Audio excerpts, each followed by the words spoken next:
और ब्रेक के बाद आपका फिर से स्वागत है। भारत सरकार के सहकारिता मंत्रालय द्वारा प्राथमिक कृषि ऋण समितियों यानी पैक्स का कंप्यूटरीकरण किया जा रहा है।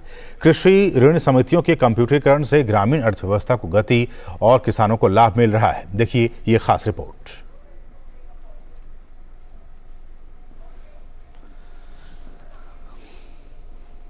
पैक्स, लैंप्स और एफएसएस हैं, जिनके 13 करोड़ किसान सदस्य हैं। पैक्स ग्रामीण भारत के आर्थिक आधार हैं। ये किसानों को क्रेडिट यानी ऋण हासिल करने में मदद मुहैया कराते हैं। ये बीज, फर्टिलाइजर और दूसरी तकनीकी जानकारियां भी उन तक पहुंचाते हैं। लेकिन फिलहाल पैक्स के सामने कई चुनौतियां हैं। अकाउंटिंग की प्रणाली का मानकीकरण नहीं हुआ है और सदस्य किसान अपने रिकॉर्ड कागजात के रूप में रखते हैं। ये स्टेट कोऑपरेटिव बैंक और डिस्ट्रिक्ट कोऑपरेटिव बैंक के साथ ऑनलाइन नहीं जुड़े हैं, जिससे गलत प्रणालियों का पता लगाना मुश्किल हो जाता है और सदस्य किसानों को भी पैक्स के जरिए ऋण प्राप्त करने में देरी का सामना करना पड़ता है। माननीय प्रधानमंत्री श्री नरेंद्र मोदी के दूरदर्शी नेतृत्व में सहकारिता मंत्रालय ने पैक्स के कंप्यूटरीकरण और उसे स्टेट कोऑपरेटिव बैंक और डिस्ट्रिक्ट कोऑपरेटिव बैंकों के माध्यम से राष्ट्रीय स्तर पर नाबार्ड के साथ जोड़ने की एक परियोजना शुरू की है। हम 65,000 पैक्स को प्रथम चरण में कंप्यूटराइज करेंगे।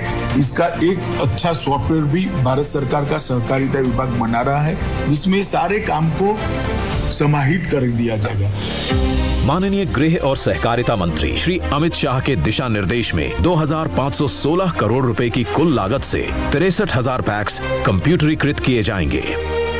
इससे गरीबों की सुविधाओं में तो बढ़ोतरी होगी ही होगी और ग्रामीण अर्थव्यवस्था को भी नई ऊर्जा और नई ताकत मिलेगी। इसमें ऊर्जा का संचार भी होगा। हर पैक्स को एक कंप्यूटर, प्रिंटर और हार्डवेयर से जुड़ी सहायता दी जाएगी। सुचारू रूप से काम करने के लिए भारत सरकार के दिशा निर्देश पर नाबार्ड ने एक सॉफ्टवेयर तैयार किया है, जो विभिन्न क्षेत्रीय भाषाओं में भी विकसित किया जाएगा और राष्ट्रीय नेटवर्क का आधार होगा। ये ERP आधारित सामान सॉफ्टवेयर है, जो पैक्स के संबंधित सभी कारोबारी गतिविधियों को संभालने में सक्षम है। इसके जरिए पैक्स अन्य सेवाओं जैसे कि अनाज भंडारण, गोदाम, पेट्रोल पंप तथा गैस कनेक्शन आदि दे पाएंगे।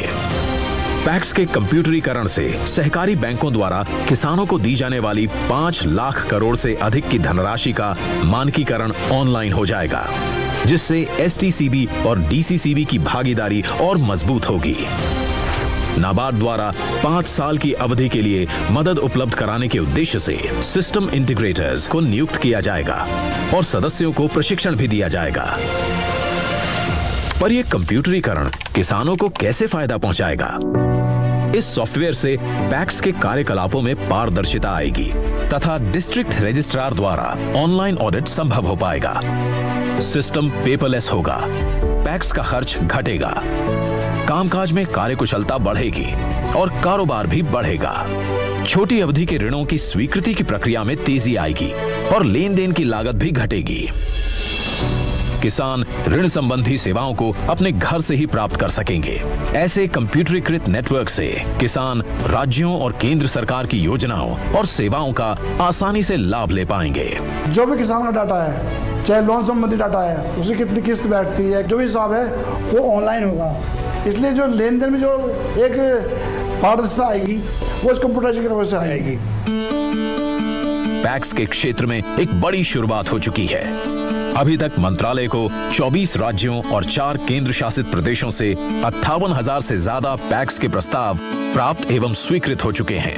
कंप्यूटरीकरण से पैक्स अभियान और मजबूत होगा और इससे सदस्य किसान को और बेहतर सेवाएं मिल पाएंगी। तो हमसे जुड़िए और इस नई शुरुआत का हिस्सा बनिए।